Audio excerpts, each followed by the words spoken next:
Welcome to High Gluttony. I'm Gretchen. And I'm Becca. And we're two ladies on an adventure. Listen along every 10 days or so as we cook a dish we like, Quest about cannabis education, or chat with someone we respect. You can find more information about this episode at highgluttony.com. Thanks for joining us, Gluttoneers. Off we go.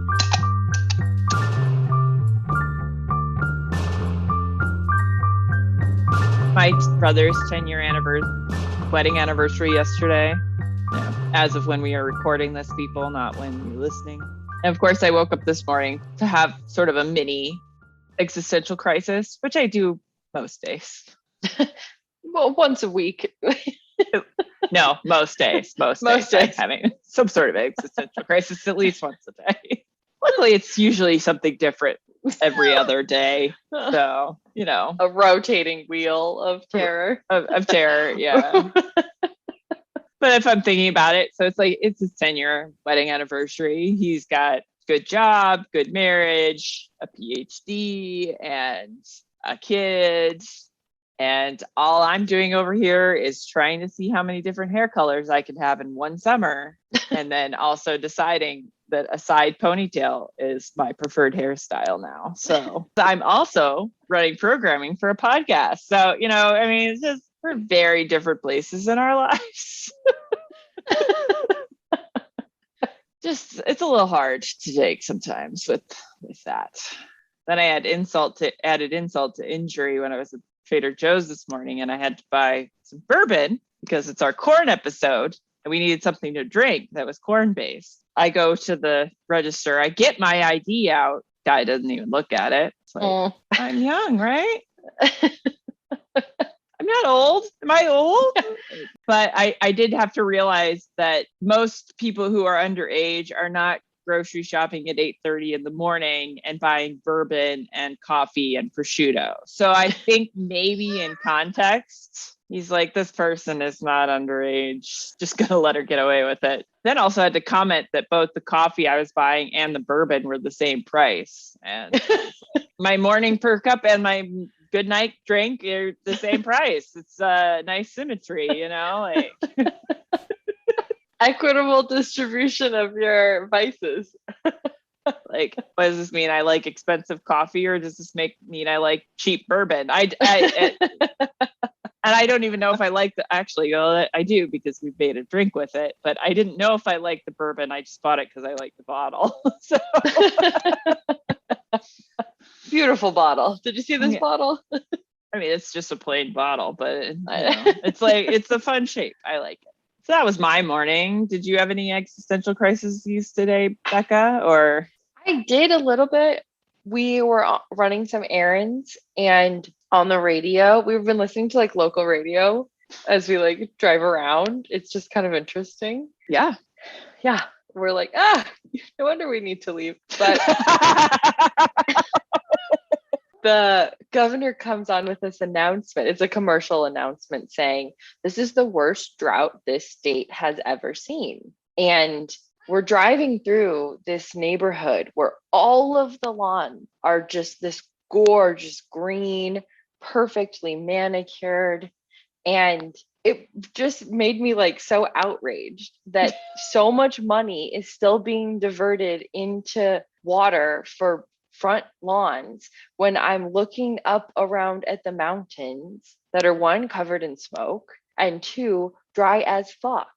But God forbid we not let people have the choice of watering their lawns or not. And he says, make the right decision. And I'm like, I'm so fucking sick of people telling individuals to make the right decision because we all think we're making the right decision. This isn't a thing that we can get around. You can't tell millions of people make your own best decision. No. Well, or you've got it doesn't matter because it is my decision. So fuck everybody else. That's the main problem is that we have zero, well, not zero, but very little community mindedness in the US. That's shitty. Yeah, it's just shitty.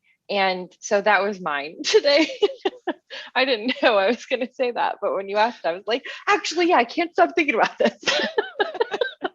I do need to complain about something just for a sec. Thanks. Yes, thank you. Well, I do know you made a double bourbon Manhattan. I'm hoping that's helping with your grass outrage. But what else are you enjoying today, Becca? I snuck in a pen a little bit. It is great. It's fantastic. I haven't used a pen in a very long time. And what about you, Gretchen? Today, I decided to be a good girl because I did buy a bunch of joints last night from Ease, and I was going to smoke one during recording. But since we now have a rule that Gretchen's not allowed to smoke joints during recording, I'm being good, and I'm going to have a bowl of jelly bean instead. I'm so excited for you. Jelly bean. Oh my gosh. It's the end. It's the end of the era, though. Like, none of the cross seeds that I planted this spring took. I can't remember if I told you, but one of my plants was male. I had to rip it out. Oh no. So I'm down to, I have 4 plants and they're all really tiny right now. I'm pretty annoyed with what's going on with my growing right now. Apologies if we're a little bit intense today. It's been quite the week for both of us, which is why we're having a lot of fun today with Manhattans and all things corn. We are going to be making homemade fresh popcorn on the stovetop. I've never made that before. So excited. Wait, what? No. Wait. Mm-mm. Oh, God. Sorry. I didn't realize that was going to be a brand new adventure for you too. That's why I was like, what pan should I use? What oil should I use? What are we exactly talking about here? We're going to do that first. Well, Gretchen will tell us what we're doing, but we're making popcorn on the stovetop. We're making looks like delicious corn soup and a brown butter sauce. Wow, brown butter. We're going to start with our brown butter because we're going to use the same pan that we're going to make our soup in, priming that pan by making our brown butter in it. And then we're going to dump the majority of the brown butter out, leave a little bit in the pan, saute our veggies in it, make our soup. Once our soup is done, we'll make our popcorn garnish and toss that with a little brown butter and some black truffle salt. And then that's it. We tried to keep it kind of simple. Becca had this great idea to do corn soup. I was thinking corn fritters, but I think this is a better way to go. I'm super excited. I do like corn. I kept seeing fresh corn, so it had been on my mind, and I couldn't find any the day I needed it, of course. So I have frozen corn. You have fresh corn. I do. And with frozen corn, which is what the recipe says, frozen or previously cooked leftover corn. Yeah. This is definitely world level 1. With cutting the corn from the cob, do you think that changes it to a 2, or it's just like an added step that you kind of have to negotiate? We'll bump it up to a 2 just because I don't know how many people are really comfortable cutting corn off the cob, because they do have like things like corn strippers that like just go down the current, like the whole, what's the word? The center. Mm-hmm. Yeah. And strip off the corn. I use a knife. I'm perfectly comfortable doing that. When I was in culinary school and working in restaurants, I used to do it all the time. So I'm really comfortable cutting corn off the cob. It's not a problem for me, but other people may not have that same level of comfort. So just would add a little bit of difficulty. I'm not sure if it bumps it fully up to a world level 2, but it's still slightly more than a 1. Maybe 1.5.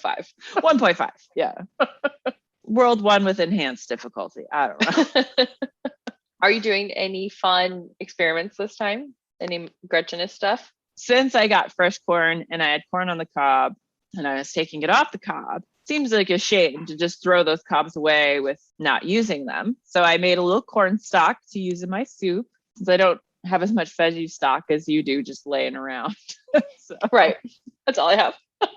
And I went to see if I could maybe throw a veggie bouillon cube in there, but I'm out of my veggie bouillon. Very sad. The ones from England, the UK. Yeah. My parents are gonna have to pick some up when they go in October. Still have the chicken and still have some beef. Working my way through those. So I did use a chicken instead of the veggie. I wanted to get that super duper corny flavor in there by boiling the cobs. So I boiled those for about 45 minutes just to get them a nice flavorful stock. Cooked down, I had about 2 cups of stock that came out of 5 ears of corn, which was the amount of corn that was required to get to the 3 cups of corn for the recipe. And so I ended up with about 2 cups of corn stock from that. Do you think that added starch to the water or to the stock? Oh, yeah, it probably did. It might help thicken it a little bit, but I'd have to look into that a little more. You mentioned 3 cups of corn.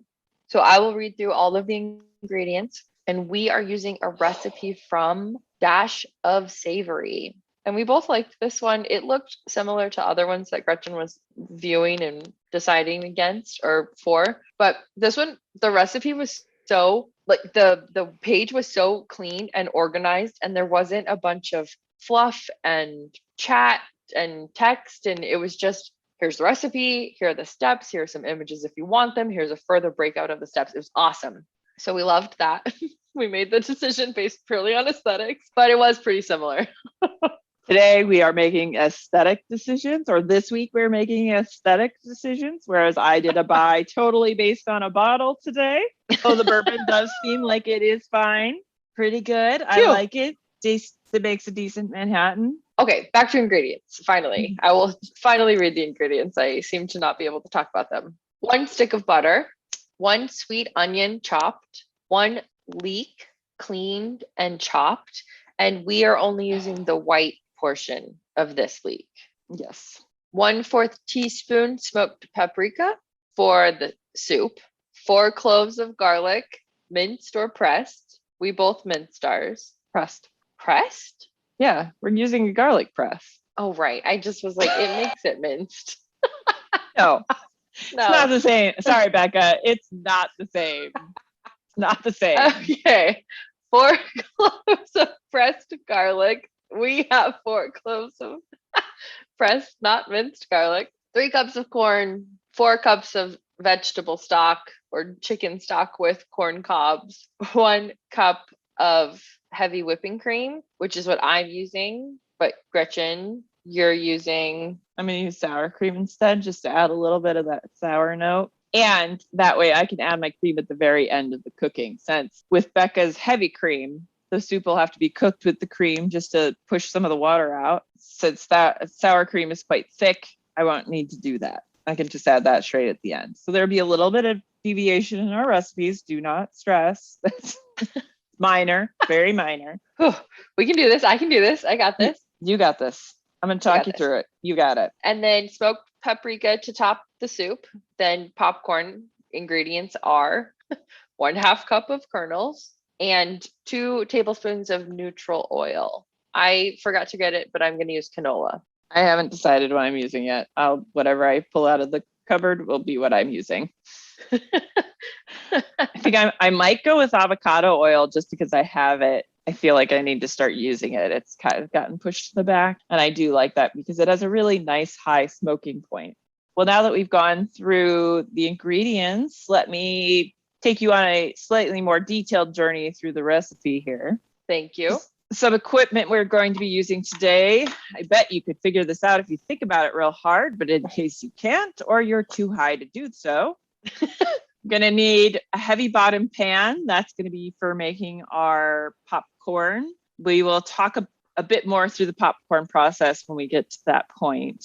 My pan, then you're going to need a pan or a pot for making your soup, an immersion blender to blend your soup, and then a bowl for your popcorn. Pretty easy here with the equipment today. And a reminder that we only need those 2 pans or 1 pot because we're making the brown butter in the same pan as the soup. First. Yes. For 2 reasons, really. I only told Becca in our getting ready to record chat that it was because I didn't feel like making your dishes dirty, but it also lends more flavor. That flavor is in the pot, so we can use that flavor. So you're just building one more layer of flavor in. There's laziness and also flavor reasons. Extra flavor layer, 1 less pan to wash. I'm so on board. I love it. In our pan that we're going to make our soup in, we are heating that butter until it starts to turn brown. Depending on the heat, might take about 10 minutes because we're probably going to try and go kind of slow on it, but we could also crank up the heat and make it go a little faster. Depends on if you want to stand there and watch it or if you want to walk away from the stove. but I don't suggest going far. You got to watch that brown butter because it can go over the top way too fast. So we're going to go for like a medium toasty brown. We don't want like full dark brown, but we want to make sure there's some good toastiness to the butter. So we're going to pour the majority of our brown butter out of the pan, but we do want to leave a nice coating since we're going to be sauteing our veg in that oil. So you don't want to like scrape the pan out really aggressively. But if you just leave like, whatever just dumps out naturally, that should be more than enough. And just pour that into a glass dish until we're going to use it Yeah. later. Okay. Yeah. Heat-proof dish because it is going to be hot. Don't put it into plastic. Please don't melt your equipment. All right. Not fun. Not fun. So putting the pan back on the heat. We're going to add our leeks and our onions and saute those until they're just starting to brown a little bit and they're quite translucent. They should be breaking down some as well during this cooking time. Then we're going to add our garlic and smoked paprika, and we're going to give those a light saute too, just letting the heat activate their aromatic qualities, and adding the corn as our final sauteing step. It says to cook for 5 minutes. Now, I'm going to argue with this for just a second. I'm sorry. I have to take a side trip here. I know you had issue when we first read it. I don't understand why you have to saute it for 5 minutes when you're going to boil it for like 20. Because you're not trying to brown it at all. Like it would be different if you were looking for color on it, but you're not. You're just like putting it in there and sauteing it for a minute. It feels like a completely unnecessary step to me. Do you think it has anything to do with the fact that she suggests using frozen corn or pre-cooked corn? You're probably right. That would make the most sense. Although this doesn't specify that the stock is supposed to be hot. So that would be the only reason I would do that is like, yeah, it would help get everything up to temperature a little bit faster, but it's sort of 6 of one, half dozen of the other. It's, it's heating up in the pan or it's heating up in the stock. There's not that big of a, well, that's fair. I know I'm like harping on something really nitpicky right now. I'm like, I don't know why it's bothering me. This is the thing that bothers me about this recipe. That makes sense. It is confusing. And this person who wrote this doesn't specify if the corn you put in is frozen or not at the time, which if it is frozen, that makes sense with the 5 minutes, but isn't it also going to release a lot of water? It could. Corn's pretty juicy regardless. So I don't feel like you're going to get more water out of frozen corn than fresh corn. Yeah. Yes, but also not as much, not as big of a difference from like using fresh corn as you would think. Okay. Got it. As with some other veggies. Okay. Got it. Well, I let my frozen corn come to room temperature because the recipe didn't say whether or not it could be frozen at the time of adding. So I took it out a while ago, just in case. I think that was a great plan. I approve. And I feel like these are the times when I'm like, Becca learns things from me. Yeah, look at me go. It makes me feel so good. Now that we've gone down that rabbit hole, let me remind you where we started. We started with adding the corn to the pan and sauteing. Now we're adding our veggie stock and bringing that to a boil. As soon as it starts boiling, turn it down to a simmer and cook for 10 minutes. Once you've cooked for 10 minutes, we're going to blend it. Best case scenario is having an immersion blender because you could blend that puppy right in the pan. You are not invested in the kitchen equipment in the same way. You can put it in a blender. And really, you don't have to blend it at all. You can do whatever the fuck you want. There are no rules. No one's going to make you do it. Not on this podcast. Nope. Especially not on this podcast. I spend in general, but no, not on this podcast. Yeah. Because the recipe also said you could sieve it. We are not sieving this. I am not making another thing dirty. So no sieving for us. We are going to blend it just to make a puree, but we're not that concerned about having a very smooth puree. That's really just a fanciness step. And we're fancy, but we're not that fancy. So we're fancy and we're tired. And we're tired. Yeah, we work all week. And then we do this all Saturday, so that we just don't have time for that shit. Nope. Now, all going in. It's all going in. Once you've blended, we're going to add your heavy cream. If you're using the heavy cream, you will cook for 10 more minutes to thicken. That's just getting some of the water out of your soup and out of your heavy cream. Turn it off. And then we're going to turn off the heat And I am going to add my sour cream as a last minute addition. I might even just pop it in the bowls when I serve it. Not sure. Oh, We'll see. We'll see. We'll see how it ends up. I have some goat cheese I'm debating throwing on the top. That would be so good. Yes. I vote yes. Okay. Like, And so the feta. Yeah. Feta Ooh, cheese. feta. Something super salty. Yeah. Goat or feta. Can't go wrong either way. The whole time that's cooking the lids off, because you've been talking about things evaporating out, especially water. So that whole time we're using that brown butter sauce pan, and then we never are covering it. Nope. No, we are not. We will not be using a lid today. Although once we turn it off, if you want to put the lid on to help retain some of the heat while you make the popcorn, even though it won't take that long, you can do that. I'd probably suggest doing that. It is soup. It's not going to you're not worried about crunch or something. Sure. It can't overcook. It can't overcook. You've pretty much overcooked it already.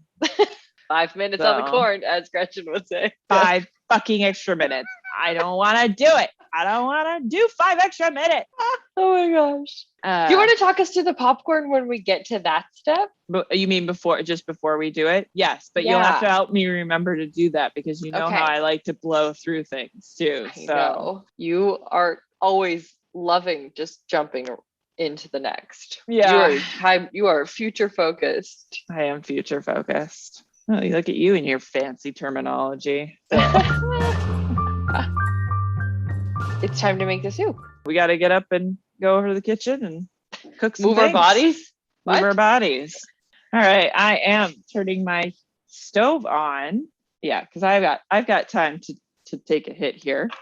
Yeah, you do. You turned your stove on to medium, you said? Yeah, I'm gonna do medium. We forgot to say that the recipe calls for microgreens to top your soup with. And Gretchen and I both didn't really feel like doing that, because that's how we roll. So we are both doing fresh basil instead.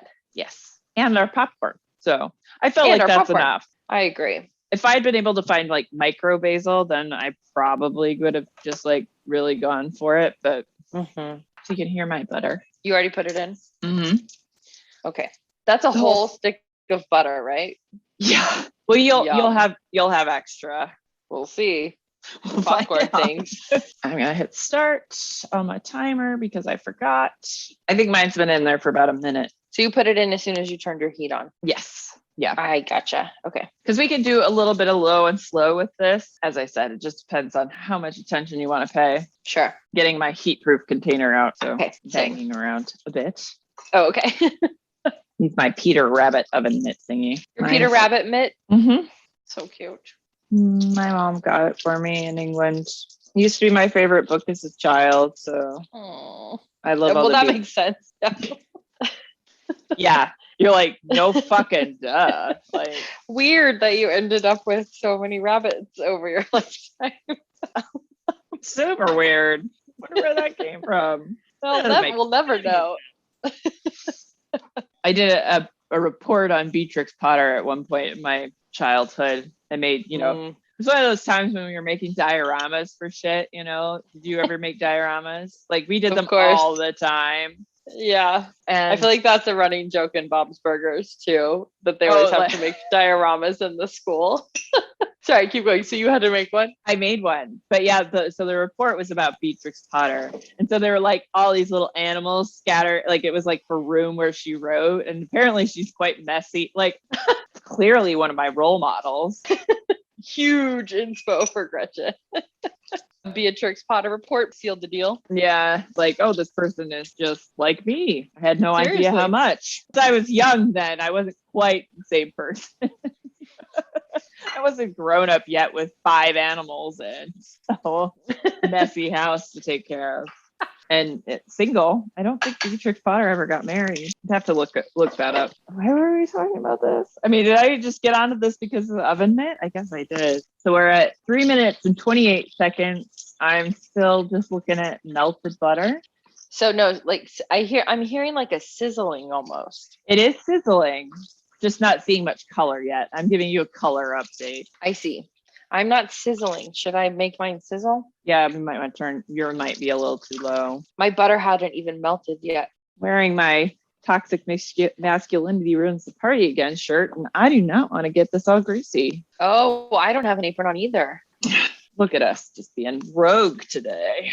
I know. Well, we told ourselves we were going to have everything prepped today, which is unusual for us. Yeah. And clearly that was at the expense of other things being prepared, like aprons. Yeah, it's just like, wow, like this is really splattering more than I would think. I would like one stick in a giant Cuisinart pot. I turned this heat down on my butter at one point because I was worried it was going to get too done, and then it just stopped cooking. Mine's kind of foamy. Yeah, that's fine. That's okay. It's supposed to be doing that. Okay. You're good. There's a little bit of caramel color underneath, so I might pull it good soonish. Yeah. Okay. Yeah, I'm starting to get some darker color, like sort of in the center. We want a little bit of bits too, right? Right. Well, the bits are probably going to stick to for the most part, stick to the pan. But mine's getting there. I want a little more color on it. I'm at 11 minutes, which is not really the time, but also sort of the time. What is time? What is time? Just want a little more color on it. Does it smell nutty? Yeah, it smells so good. It's starting to get little bits of like brown sand almost. Well, you're doing it right. You've got it so far. Thank you. I never know. I know it's hard because we're not together, but someday. Mm-hmm. One day we won't know how to record. It will be very weird. It will be very, very weird. Which is so interesting because we'd spent so many years cooking in your kitchen together. Well, then hopefully we can recreate it. And then we'll be at the compound soonish. Yeah. And 5-year plan. 5-year plan. We got to figure all that out. That recording sitch will look like. Until then, Gretchen blindly talks me through it. I try to describe it, and she says, "Yep, okay, you're doing okay. Keep going." Kind of like, okay, I think I'm gonna stop because the bits on the bottom of my pan are pretty brown. Jesus Christ! Okay, it popped in my eye. And God. So okay, yeah, so it's time. I think it's time. Oh shit! Oh, I missed the pan a little bit. Ooh. Okay, so I got going. Indeed. Oops, I turned off the heat. Darn it. All right, so I'm adding my leek. Good God. I finished my alcohol, so I'm a little drunk. I'm a little more drunk than I thought I was drunk. I am going to put out a little reminder to help me walk through the next steps. Okay, so I'm adding my onions and my leek to the brown butter pan. Yep, I dumped mine out and onto the counter. Okay, so. Yep. Check and check. Did you add oil to the pan or just nope? Oh, good. This is working out just like I planned. We've got those little brown bits. And the nice thing is the moisture from our onions and the leek is going to help keep those from browning further. And I'm sweeping those up. They're coming up really nicely off the bottom of the pan onto my onions here. We are at 14 minutes and 11 seconds. We got lots of sizzle sounds happening. Lots of sizzling. We didn't count for the sizzling. Oh, but it smells good. And no salt or anything yet, right? I have not done any salt yet. I did think about using salt and butter, but decided against it. Oh, I did use salted. That's fine. Okay. I was going to ask you about it, and I was like, well, I just love salt, so hope that's okay. I mean, the real issue with why most recipes say unsalted is to give you a baseline. So they're starting at the lowest amount of salt possible, but so you can add what you need or want. Right. So that's the main reason. But if you're like, I'm good with a little bit more salt, you just have to remember to taste things so you don't oversalt them. That's a good point. I've done that. Still working. Been in the pan about 2 minutes or so. Okay. Mine are glistening a little. Mine are very glistening and starting to see a little bit of color on the edges here. Okay. I'm going to get my paprika ready. I don't have it measured out already. Me neither. What was it? 1 teaspoon? Quarter teaspoon, I believe. Quarter teaspoon. Okay. Yeah. Quarter teaspoon. I think the smokiness is going to be fun. No, I'm just getting ahead of myself. I'm going with the paprika. Putting the paprika in. Same. I'm tired of waiting. I don't feel like waiting for more color on my leeks and onions. Squeezing my garlic straight into the pan with my amazing garlic press that Becca got me for my birthday. Happy birthday. Garlic's in. Garlic Still is no in. oil, right? Still no oil. No oil. Okay. Your oil should be good. I think if you kept adding oil at this point, you would end up with some very oily soup. Oh, it smells really good. Oh, smells so good. Has a really nice, like that paprika really gives it kind of a Spanish type thematic. Well, I did use Spanish paprika, so Sure, that could be happening too. But the smokiness too is so nice. And maybe Spanish food is often associated with smokiness. smoky. I'm seeing some browning on the bottom of my pan, so I'm going to go ahead and put my corn in. Okay. Because get a little bit more moisture in there to stop that browning. Got it. I love fresh corn. It's like my favorite. Gosh, I've been wanting it so much too. And I've been like, I think we're going to use it for high gluttony. So I'm going to wait. And then, of course, no fresh corn. I'm so mad at your place that you are for that. I know.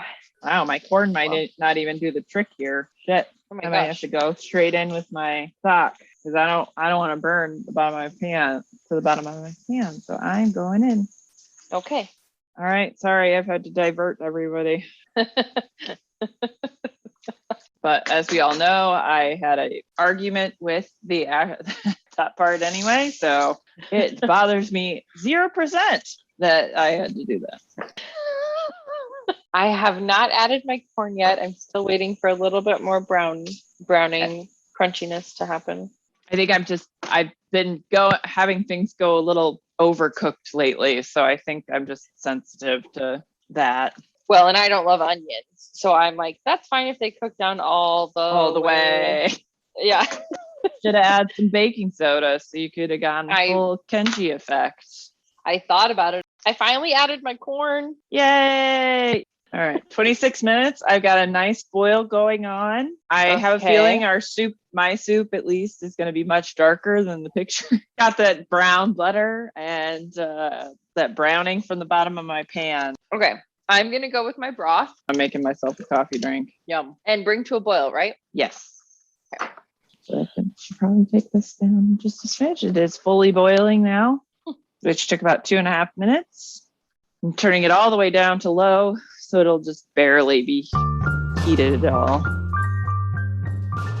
I remembered I'm supposed to tell you shit I didn't know about corn. So, oh yeah. My favorite factoid is that corn, it's also a grass with selective breeding. So looks totally fucking different.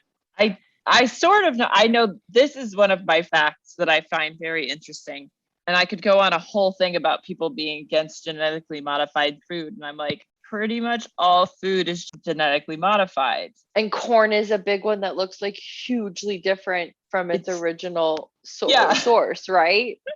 It definitely looks more along the line of like a grain, like wheat or rice when it first was bred. But sure. Or first domesticated, which was 9,000 years ago in Mesoamerica.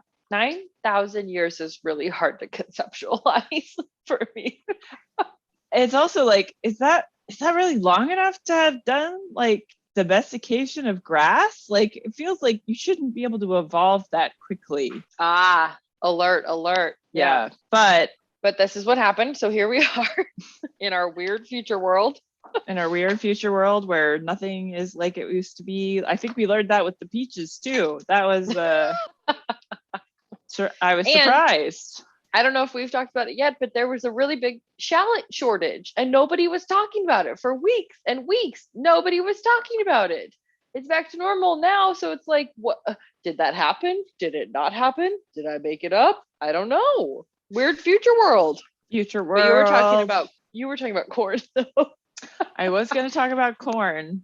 We could just pursue the whole shallot thing if you want. We could just eschew the whole corn thing. And where did the shallots go? Why didn't anyone talk about it? But I will still insist on telling you how different corn looked. I actually had to go look at go find a picture. So like you can definitely see the relationship between the two because the plants do look similar. But to me, the original plant looked much more like kind of crabgrass. instead of having like one single stalk that comes up from like through the middle that puts out multiple heads, it definitely had like branches, it was more bush-like. And the heads were originally only about like 2 to 3 inches. So, but through thousands and thousands of years of humans going, okay, these have more tender exteriors, and so we want that, and this is a bigger grain, so we want that, and selectively breeding and preserving the seeds only that they wanted. We got corn that looks totally fucking different from crabgrass, let me tell you. So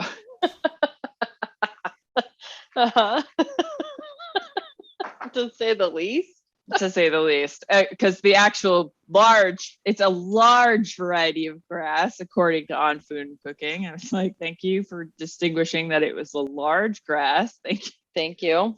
Thanks. Yep. The ancestor of corn or maize is teosinte or teosinte, depending on how you pronounce it. Okay. But corn is like one of the more dramatic ones. I was actually reading an article from Vox today, just because I was like, what is this? And like, am I making this up? So I had to do a little bit more research to be like, yes, I do remember this correctly. But like watermelons also were like super tiny to begin with. And then we selectively bred them to be huge and totally different. Like there were 6 varieties originally. Yeah, the people that are like, it's like we've been genetically modifying our food for thousands of years. Like, get the fuck over yourselves. But there are things that I'm sure are beyond the scope, just like normal selective breeding, I guess, is probably what they're really railing against. Probably. That's the most interesting thing to me, is that it looked totally different when they originally started eating it. Looked nothing like it does now. And now you get this thing that there are 5 different varieties.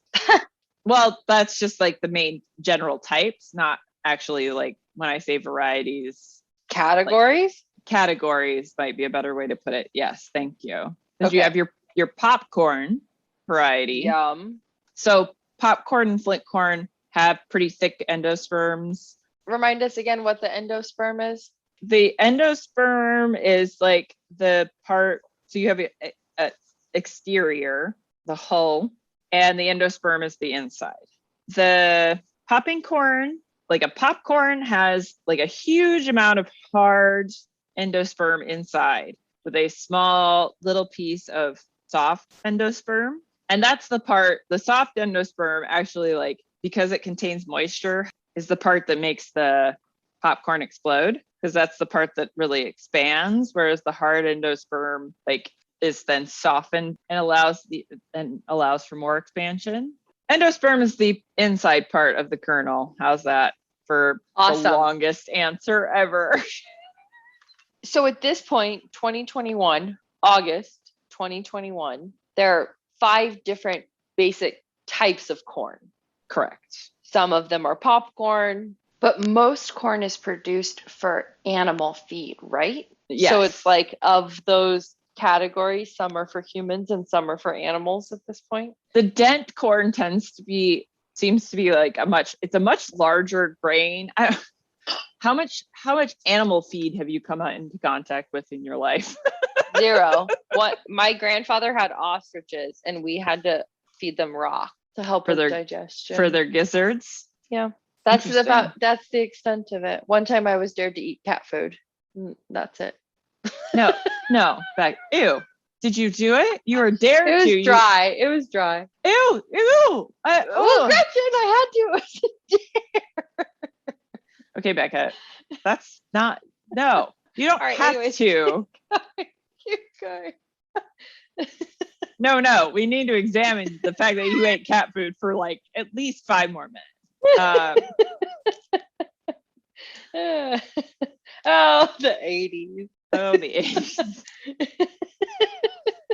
Oh, a totally different era of thing. But anyway, dent corn is named such because the way its endosperm works is it has 2 deposits of hard endosperm, like on either wall and like 2 of the walls. And so then it has the soft endosperm in the center. And so when it dries, that soft endosperm causes it to kind of like collapse in on itself. So it always has like a bit of a dent at the end of the corn. That's why it's called dent corn.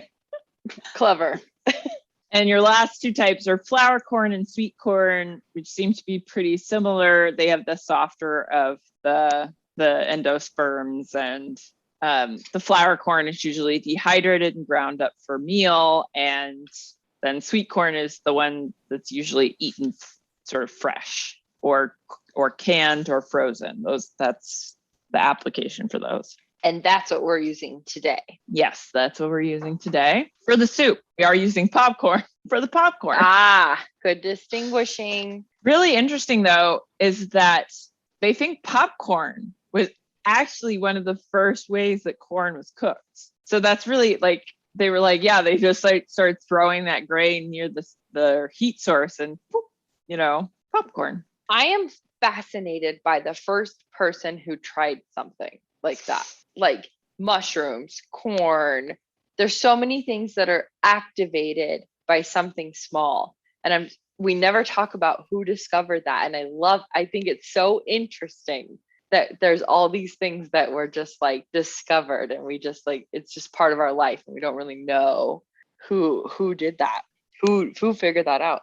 I mean, unfortunately, I think with things that were discovered with food, it would be really hard to track down exactly who thought of it, because it was going to be somebody like before writing existed. So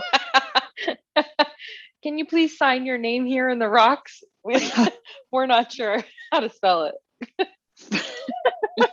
Are we in a time travel scenario? Is that what's happening now? We're like traveling through time to find out who invented popcorn. Bill and Ted food version. Ooh, ideas for Patreon. I love Bill and Ted. And last thing I'll leave you with, or last two things, because I tried not to go too deep in the weeds. I did find a lot of interesting stuff, but I was like, oh, this feels like it's a little too deep for this. I was also like, we're not using flour corn or corn nuts or anything like that. So ignoring all that. Corn is the third largest human food crop, just behind wheat and rice. So those are our big three grains. Okay. And this was the part that was like, what? In the US and Europe, we actually feed more corn to livestock than people. So we must have like huge, most of our corn would be dent corn that's grown in the US, if that's the case. It's interesting to think about that on the heels of the beef episode, the searing, because we learned that the United States is responsible for 1/3 of the meat consumption in the world. And we're like, what, 15th in population or something like that? It was like some crazy discrepancy. Yeah, real disconnect. And so it's interesting to learn how much needs to go into the feed for that supply. Yeah. And corn takes a lot of water to grow, right? I have no idea. I think it does. I think that's one of the things. High yielding corn requires approximately 20 to 30 inches of water per year, depending on the planting rate, maturity group, and location and weather conditions. 2 to 3 feet ish. Yeah. That's a fair amount for some places these days. Okay, here, this is better. This is Pepper's Home and Garden. How much water does corn need? Article. Okay. Corn needs 1.5 inches of water each week to produce an optimal crop. That's a lot of water. That's a pretty good amount of water. Yeah, I don't water my houseplants that much. No, me neither, but I mostly have succulents inside. So. Right. So very interesting to think about what that looks like, especially to think about corn in its original stage, which was very small. Yes. And now we have these huge, big corns on the cob that are actually probably all specifically engineered to be that way. So it's very interesting. So, well, okay, going on in this article, this is also interesting. I had no idea we were going to get into growing corn this week, but all right. But here we are. This is how it goes sometimes. Corn should be watered once per week for an extended period of time. This is preferable to daily watering sessions, which usually soak the first few inches of soil. but shallow watering won't reach the roots of your corn plants, which can range from 8 inches to 60 inches in depth, depending on variety. Wow. Additionally, watering frequently to a shallow depth encourages weed invasion in your corn patch, as it feeds the shallow rooted pest plants you don't want. So actually my drought watering is going to be much better for my well-established plants and might help me keep my weeds down, which would be really nice. That's awesome. Things you learn. Da, da, da. All right. Well, that was awesome. That was Yeah. a ton of info about corn. I'm so glad to have that in my brain now. Maybe. I hope it sticks. How often do you need to spout off about corn? Not often. Not that often. No, unfortunately. All right. I'm going to get ready to blend it up. Blend. Okay, let's do this. Are you keep your heat on low? You don't turn it off? Okay. I'm keeping it on low. Depends. Okay. If it starts spitting on me, then I might turn it off and move it off the heat. But okay. So we're immersion blending. Blending. I'm blending.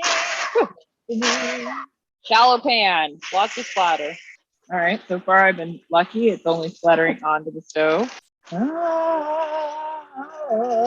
Yeah, I need more water. I need more liquid. I just went and got some stock out of my freezer. So I'm putting frozen stock into my. Okay. This is when Gretchen teaches you what might not be good things to do. I blended mine. It was a mess, but I'm also going to add just a little more stock because I want it to be a little more liquidy. Yeah, mine definitely thickened up a considerable amount. And neither of us have added our dairy yet, besides butter. But I'm very drunk. How did I get this drunk? I don't know. I mean, Manhattan's, I guess. Did you not have a very big lunch or proteiny for lunch? I'm an idiot. Did you have lunch?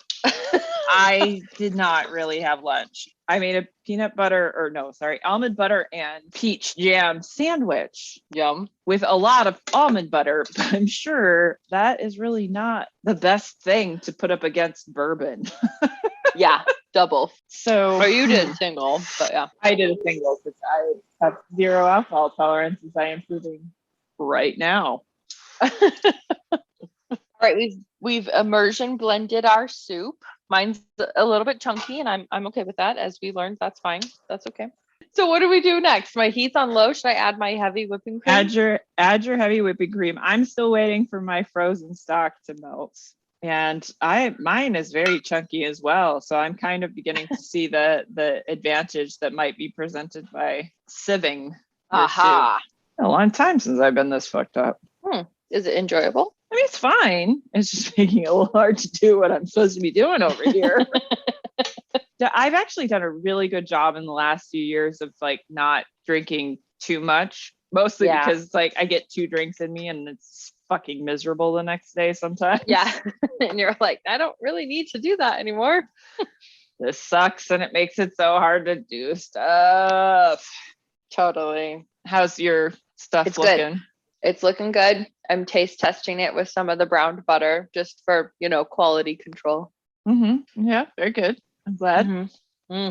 Mm-hmm. It's really, really fucking delicious. All right. I was a bit worried my color was going to be more gray, but it's fine. It's still pretty yellow. Nice. Mine has a little green to it. Yeah, interesting. Did you use more of the green parts of the leek? Not. I don't think not really, but I don't know why. There's like a little grayness to it. All right, mine definitely needs salt to start. It is severely undersalted here. So I'm going to start setting myself up for my popcorn a little bit while I'm just kind of waiting to figure out what I'm doing with this soup. It may be a bit of a work in progress for the rest of the afternoon, but. So can you talk us through what the popcorn making is going to look like? Oh, good reminder. Thank you, Becca. Yes, I can, because you've mentioned it now. Well, now I have to. Now you have to, but it's on record. It's on the record. And if I veer off now, I'm the only one to blame. So my usual process with making popcorn, And I've only in the last year or so discovered my preferred method, but I like to make mine in a cast iron pan. I only do this because I have a screen that fits over the top that keeps all the popcorn from escaping. So I do not recommend this as a method for anyone that does not have one of these pan screens that they can hold their popcorn in with. Annoying thing is though, is that my screen doesn't have like a handle. So I have to hold in really close at the top. Interesting. And yeah. So like you can buy them with like a full on handle, like it goes out over the handle of the pan. So I would highly recommend buying one like that. Now that you don't have it. Now that I do not have that. So I really like using the cast iron pan because it retains heat. So I do tend to warm it up a little bit slowly, keeping it over like a medium heat. I add my oil to begin with, and then put a couple of kernels of popcorn in the pan with the oil. This is just because this will tell you exactly when your pan is hot enough. As soon as you see those kernels pop, you know your pan is hot enough, but you haven't ruined your entire pan of popcorn. You've just ran 2 kernels, really. And so I do like that trick. My friend Tamara shared that with me. I don't quite know where she picked that one up, but I was like, this is a good trick. I like it. Canary in the coal mine popcorn. Exactly. Exactly, Becca. Very good. I hadn't thought of that analogy, but that's perfect. So you heat your pan up with neutral oil. How much oil? 2 tablespoons. Well, I found a recipe yesterday that said 2 tablespoons. Now, if you know me at all, you know I don't measure anything. So I would probably end up with a bit more than that. I just kind of would free ball it. It's not even remotely right to use in this context. Free corn it. Free corn it. Yeah. Free oil it. It's really There's something that makes more sense here, but we are not finding it. We're not going to find it. No, it's not our task today. No, that's not what's happening. So once your oil is good and hot and those 2 kernels pop, you put your popcorn in. You got to make sure you keep moving that pan around though. Don't want them to settle in one place, and just keep moving it until the popping sounds slow down quite a bit. And even then it may not quite be done because I always have the bad habit of pulling the screen off. And then of course, like 3 kernels will pop as soon as I pull the screen off and like send a bunch of the corn like across the kitchen. Or right in your face. Yeah. So far, no, it has not hit me in the face, but phew. I say so far because this is still something that could happen. We never know what happens on High Gluttony. I'm gonna take one more whack at my soup here with my blending. London.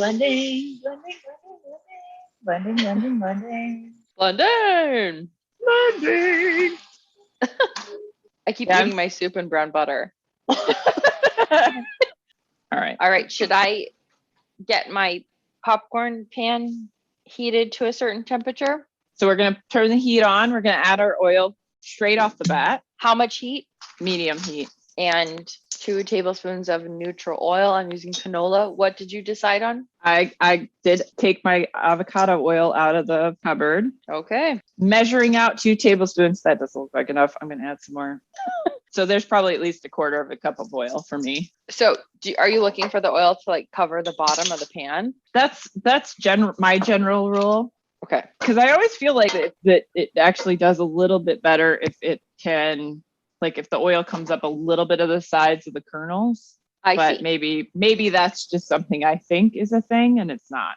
So, right. Who knows? So I put my 2 kernels in there. I'm putting my screen on, and I'm not going to wiggle it around while it's heating up. I'm just going to let it sit. All right. I added my canary kernels. I'm putting my lid on top. Do you have the lid on your soup? Do you have the lid on your soup? I'm putting the lid on my soup now. Okay. And I'm going to let that chill out. I'm so excited. So we're not flipping it around. We're just waiting to hear a pop. Maybe I should move my headphones off a little so I can hear the pop. I'm watching mine.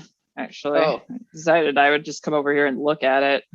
So do you have a lid on it? I just took the lid off because I kind of don't care if they pop out of the pan at this point. Oh. You're mostly going to want to make sure that you're venting the lid some when you're cooking the popcorn so that some steam can escape. Otherwise, you're going to end up with like the outer parts will end up being a little bit tough. And so your popcorn will end up a little tough. But my little kernels are sizzling a bit, but no I've got some smoke coming off my oil, so I'm gonna turn my fan on. Okay. I can don't go even have sizzling, so I turned mine up a little. Okay. Still haven't hit at least 3 minutes that I've had the pan going here. No popping yet. Smoke and no pop. Smoke and no pop. Oh, there it goes. Okay. I finally have some sizzle. Well, I've got a kernel. All right. So are you going with the rest of the kernels for you? I'm waiting on my second guy. My second canary kernel. Your data. I'm moving it around the pan with the spoon. Like, is it hotter over here? What about here? That one almost could have hit me in the face. All right, here I go. Okay. I'm putting my lid on. Forgot to get a bowl out. Oh, right. Put it in. Okay, I gotta get that too. And then after we pour the popcorn into the bowl, are you gonna put butter on it, the brown butter? I'm gonna put a little bit of brown butter on it and then finish it with some truffle salt. Oops. Can you reheat popcorn? Oh, not really. Okay. And I think this is the entirety of my. Oh no! My oven mitt lit on fire. What? Gretchen? I know. It's an oven mitt I bought a while ago, and it's been kind of on the edge. Like the whole front of it has already burned off. Oh my God. But I keep using it, and apparently the inside is not really flame retardant. So. Oh my God. Gretchen, you're okay though. I'm right? fine. Yes, no, Okay. I'm totally fine. The oven mitt is out. I got it out right away. But oh yeah, no, don't do that. That's very, very bad. This is a full of things Gretchen doesn't think you should do kind of day. Like, We'll do it first, button ears. we'll do it for you. Okay, so my popping is slowing down. I'm turning my heat off. Okay. I keep shaking it here. Again, gotta recommend the screen that has the handle thingy on it because this is a pain in the ass. So I'm gonna pull this off and see if I can make this not go all over the kitchen. Now, put a little bit of oil, or brown butter on my popcorn here.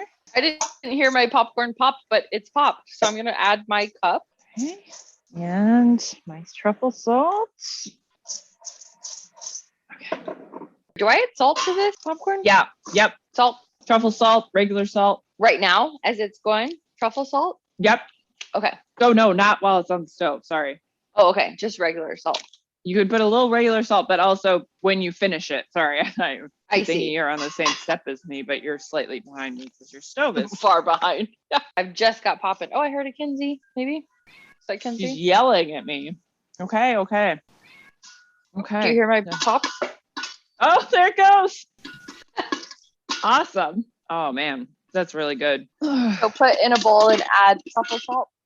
Yes, and a little bit of the brown butter and toss it all together. And then we top our soup with it. Exactly. I guess we'll check back in with each other after we've eaten our soup and popcorn. Yeah, I'm eating all the popcorn right now. I have to go to Okay. the store and get more. Are you serious? Only sort of. Mm-hmm. God, I love popcorn. Here we are in the future.